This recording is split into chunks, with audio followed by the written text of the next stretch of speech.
سلام علیکہ یا نبی سلام علیکہ۔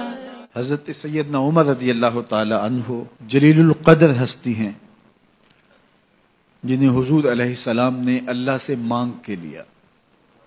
سارے صحابی رسول کریم صلی اللہ علیہ وآلہ وسلم کے مرید ہیں، لیکن جناب عمر میرے حضور کی مراد ہیں۔ 39 لوگ جب اسلام لا چکے، 39ویں شخص حضرت امیر حمزہ رضی اللہ تعالی عنہ تھے، اور ان کا ایمان لانا مسلمانوں کے لیے بہت بڑی ڈھارس اور بہت بڑے حوصلے کا سبب و ذریعہ بنا۔ تو میرے حضور نے ہاتھ اٹھا لیے، کہا اے اللہ، ایک شیر دیا ہے امیر حمزہ، ایک شیر اور عطا کر دے، اب تیری مرضی، عمر بن خطاب دے دے یا عمر بن حشام دے دے۔ حضور دعائیں مانگ رہے ہیں اور یہ ہاتھ میں تلوار لیے غیظ و غضب سے بھرے ہوئے گھر سے نکلتے ہیں کہ بانی اسلام کا چراغ ہی بجھا دینا ہے۔ راستے میں ایک صاحب ملے اور کہا کہ عمر، تیور کوئی اچھے نہیں لگتے، خیر تو ہے، کدھر جا رہے ہو؟ کہا چراغ اسلام بجھانے جا رہا ہوں، یہ روز کا مسئلہ ختم ہونے لگا ہے میرے ہاتھوں۔ مسکرا کے بولے گھر کی خبر تو لو۔ کہا میرے گھر کو کیا ہوا؟ کہا تمہاری بہن فاطمہ بھی نوکر بن گئی ہے رسول اللہ صلی اللہ علیہ وسلم کی۔ غصے سے بھرے ہوئے اپنی بہن کے گھر کا رخ کرتے ہیں، اندر سے قرآن پڑھنے کی آواز آ رہی ہے، غصہ اور بڑھ جاتا ہے، دروازے کو زور زور سے کھٹکھٹاتے ہیں۔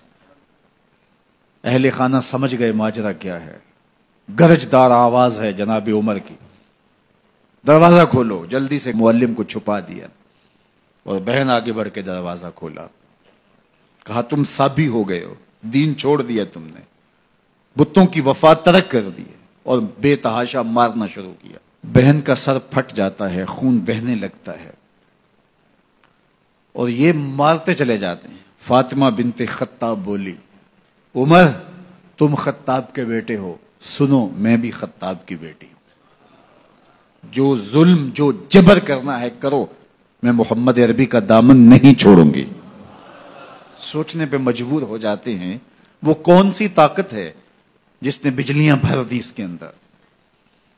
کہا جو تم پڑھ رہے تھے مجھے بھی سنا سکتے ہو؟ کہا تمہیں غسل کرنا ہوگا۔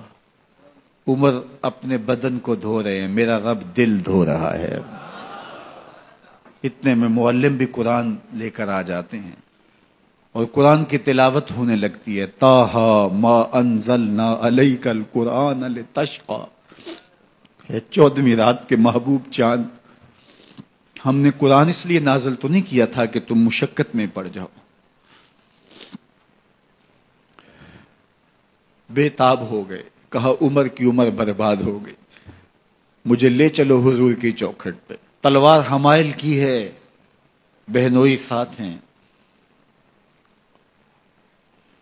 اور حضور کی بارگاہ میں حاضر ہو رہے ہیں۔ دروازے کے سوراخوں سے دیکھا تو صحابہ تشویش کا اظہار کرنے لگے کہ عمر آ رہا ہے، تلوار حمائل کی ہے، ارادے اچھے نہیں لگتے۔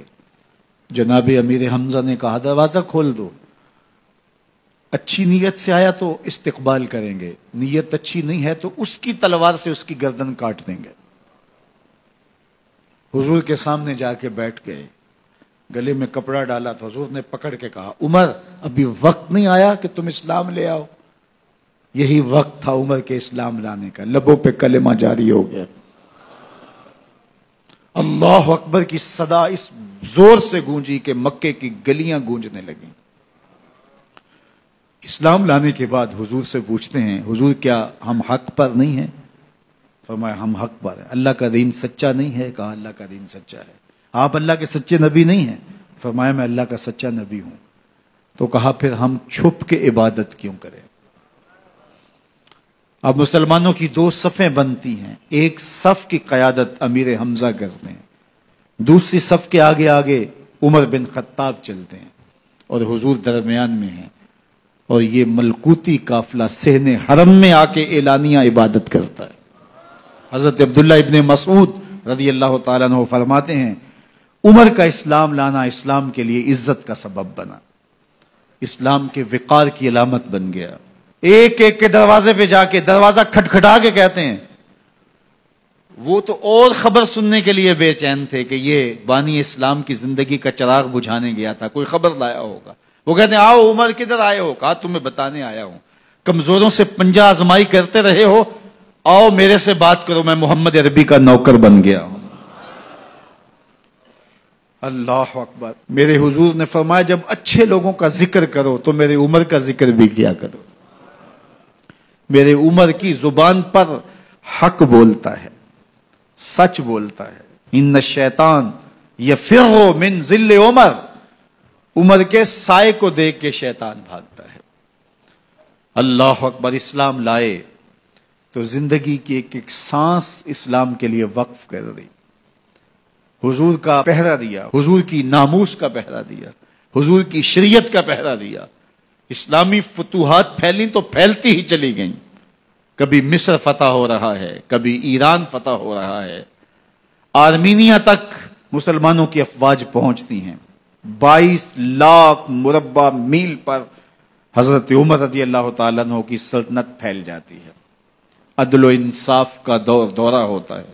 زمانے نے دیکھا کہ غیر مسلم بھی عدالت میں کھڑا ہے تو اسے خوف نہیں ہوتا تھا کہ میرے سے ناانصافی ہوگی، اس لیے کہ حکومت عمر کی چل رہی ہے۔ وہ بھی مطمئن ہوتا تھا کہ میرے ساتھ انصاف ہوگا۔